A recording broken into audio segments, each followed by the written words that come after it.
É com satisfação que atendo ao convite que me faz de Amazon Filmes para apresentar algumas palavras ao filme com que o Brasil agora se apresenta numa fase extraordinária de desenvolvimento. A sua dimensão imensa continental está sendo rasgada por estradas que ligam em todas as direções o solo brasileiro.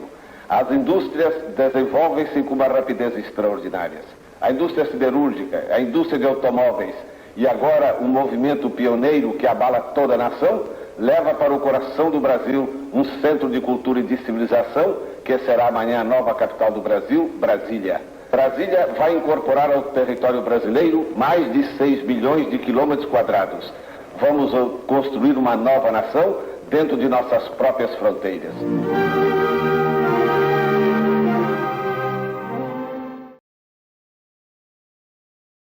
Bom, pessoal, no vídeo de hoje eu quero falar sobre um tema que, embora seja muito fácil de achar na internet, ele é pouco conhecido pela maior parte dos brasileiros e se trata sobre a nossa capital federal, sobre Brasília.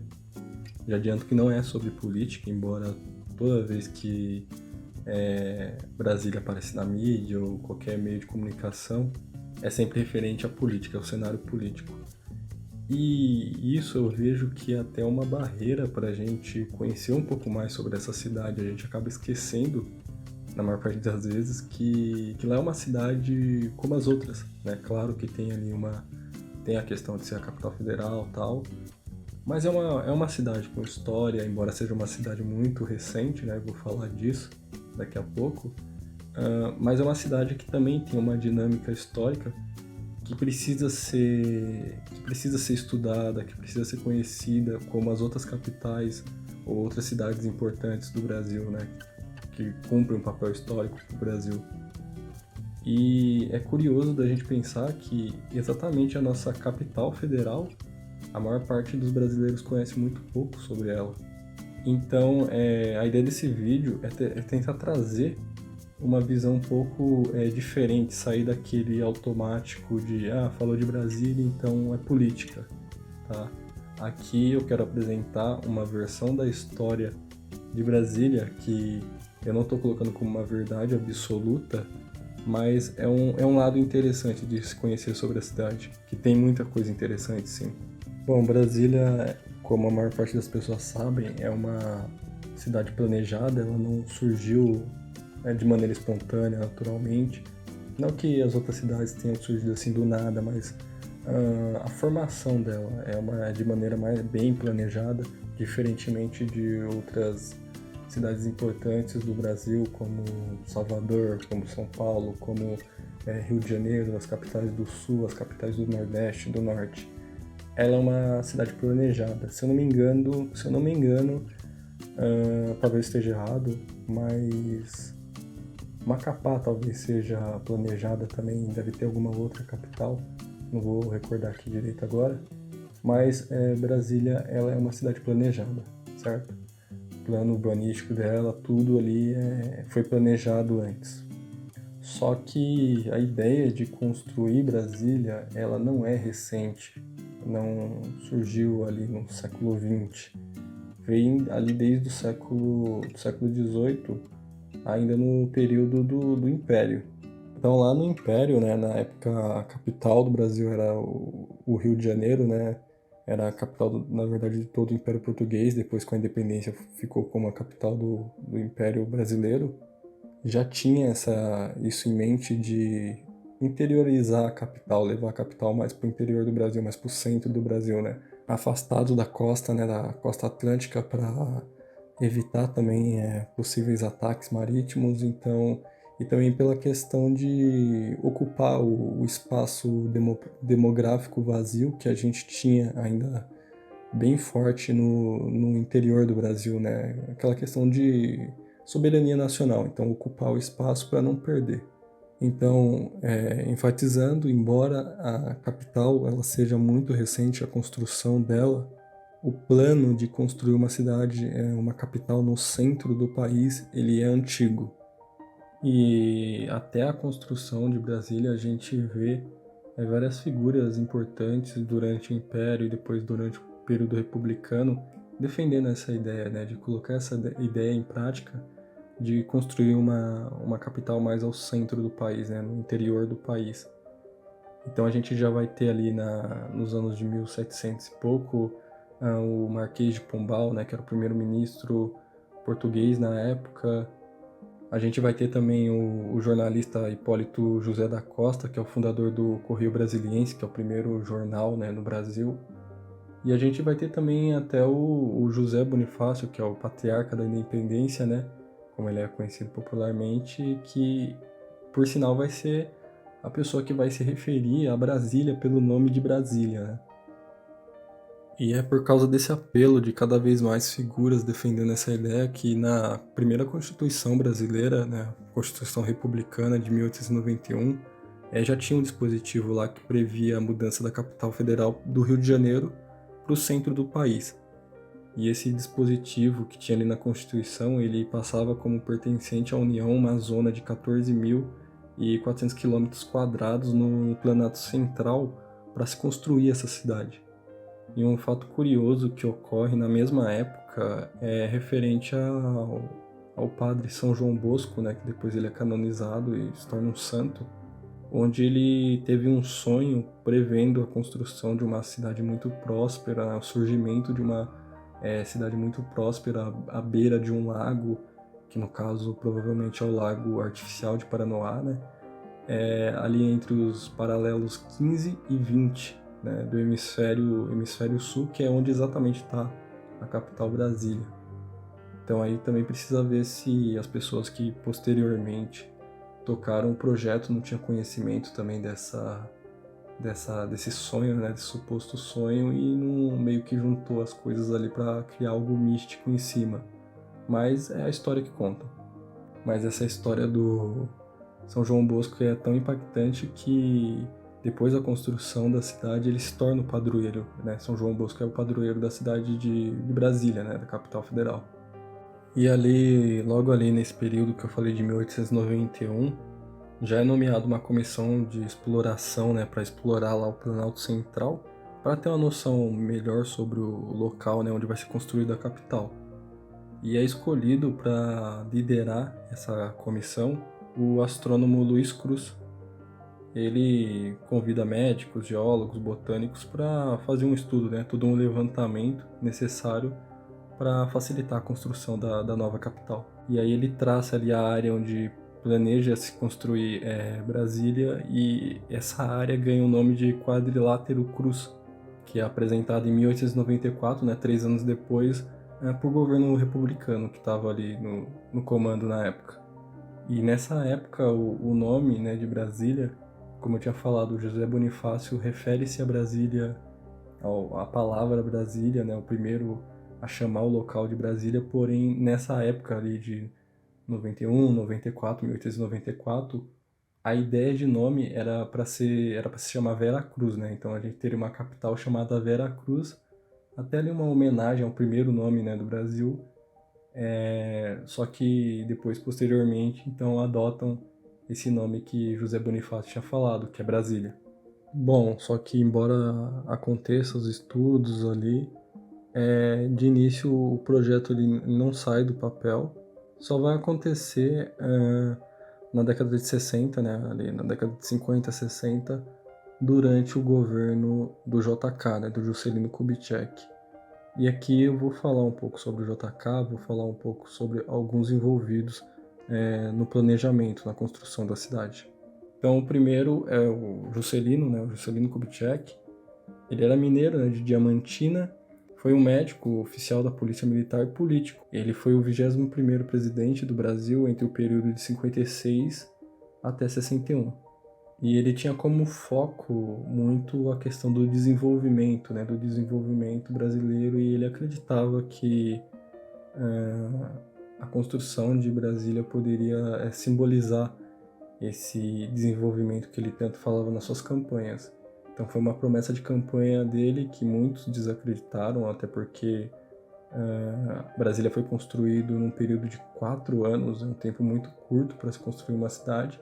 Ele conseguiu fazer isso, Então era uma promessa de campanha que ele conseguiu cumprir, mas a maior parte das pessoas até o momento da conclusão desacreditavam que ele ia conseguir. E é importante eu citar o Juscelino, né, porque tipo, não tem como falar de Brasília sem falar dele, mas também pelo fato... É o principal motivo de eu ter fazer sentir vontade, querer fazer esse vídeo, porque ali durante a juventude, né, quando ele estava estudando, quando ele estava na faculdade ainda, ele fez uma viagem pro Egito, onde ele conheceu a antiga capital do Egito, que é Aquetaton, né? Hoje é o Cairo, mas teve um período ali do Egito que a capital se chamava Aquetaton, que é mais para o centro, né? Um pouco mais para baixo. E ele ficou deslumbrado, ele ficou apaixonado pela cidade, pelas ruínas ali da cidade. Então ele conheceu sobre a história de Aquetaton, ele conheceu sobre o idealizador da construção de Aquetaton, que é o faraó Akhenaton. Ele também se apaixonou pela história do Akhenaton, e existem até correntes, né, que falam que ele seria a reencarnação desse faraó, né? Aí é uma questão de interpretação, de fé, que não vem aqui ao caso. Mas são coisas que estão ligadas com a construção de Brasília. E pegando esse bonde de muitas pessoas que compram essa ideia, que acreditam nessa ideia dele ser a reencarnação de Akhenaton, do faraó Akhenaton, e que Brasília é inspirada nessa capital, antiga capital do Egito, em que existem muitos estudos sobre realmente se essa história não é verdade, né? E ali acaba se criando um mito fundador, né?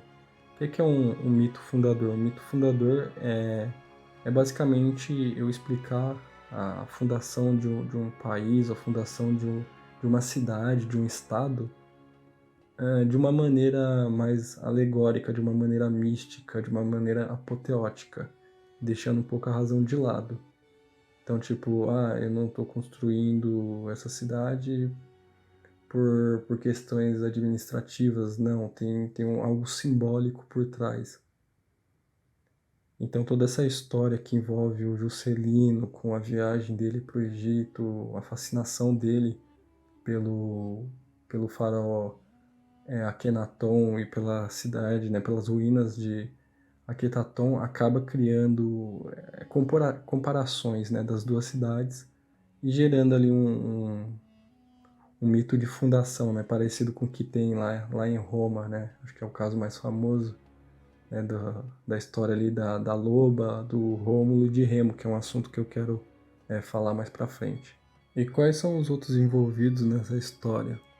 Bom, é escolhido por meio de concurso, né, de um concurso, o Lúcio Costa, que é um arquiteto e urbanista, né, foi um arquiteto urbanista brasileiro bem consagrado, bem famoso, principalmente da corrente modernista.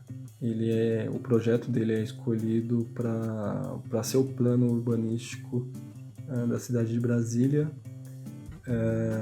O nome que ele dá para esse plano urbanístico é plano piloto, né?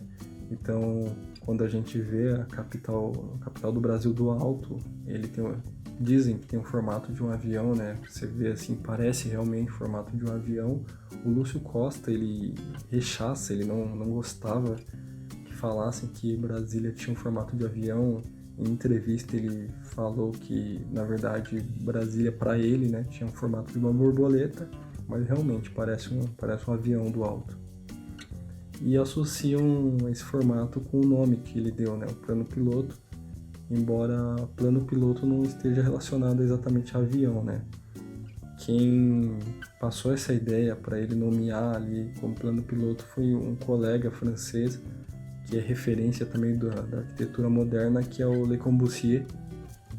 Le Corbusier, que era amigo próximo dele, né, disse, coloca o nome do projeto de plano piloto, mas não era referente a avião, era o fato de ser um plano inicial, né, que nem quando você vai começar uma série, né, tem ali o episódio piloto, né, de teste. Então a ideia do nome plano piloto era referente a isso. Só que acabou pegando e até hoje é um dos apelidos da capital federal. E a ideia de desenho inicial era que Brasília tivesse o formato de uma cruz, até para fazer uma referência, né, pelo nome Veracruz. Só que devido ali ao formato ali do terreno, do local, teve que ter adaptações e um dos eixos acabou tendo que ser arqueado, né, que aí faz parecer que é uma asa de avião. Só que muita gente, baseado nessa história do Juscelino com o Egito, com a capital do Egito, né, a antiga capital do Egito, na verdade associam o desenho de Brasília a uma ave ibis, né, um símbolo ali do Egito Antigo, fortalecendo ainda mais essa ideia de que Brasília teria sido inspirada na capital, na antiga capital do Egito, que então existe algo de místico ali por trás da construção da cidade. Para a construção dos edifícios, né, pelo menos os edifícios cívicos, né, os principais edifícios ali que iam fazer parte da parte administrativa, foi escolhido para projetar, né, para fazer todo o desenho, o arquiteto Oscar Niemeyer, né, um dos grandes nomes da arquitetura moderna mundial. Ele vai estar presente em diversas construções ao redor do mundo, principalmente no Brasil, né, em São Paulo, Rio de Janeiro, Curitiba, Belo Horizonte. Ele é ali um dos nomes que compõe o grupo de arquitetos que projetam a sede da ONU lá em Nova York, né?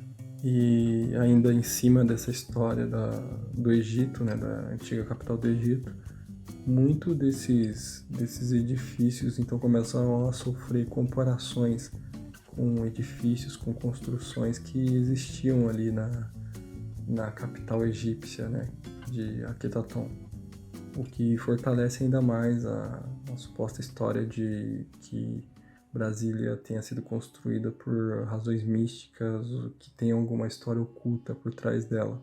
Então, um exemplo, a gente pega vai ter muitos edifícios, né, em Brasília, que vai ter formato de pirâmide.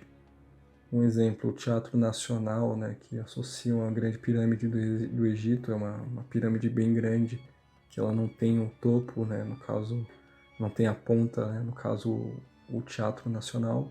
Tem também a sede da SEB, né, que foi projetada pelo Greyson da Rocha, que ela é uma pirâmide escalonada, muito parecida com a pirâmide de Saqqara.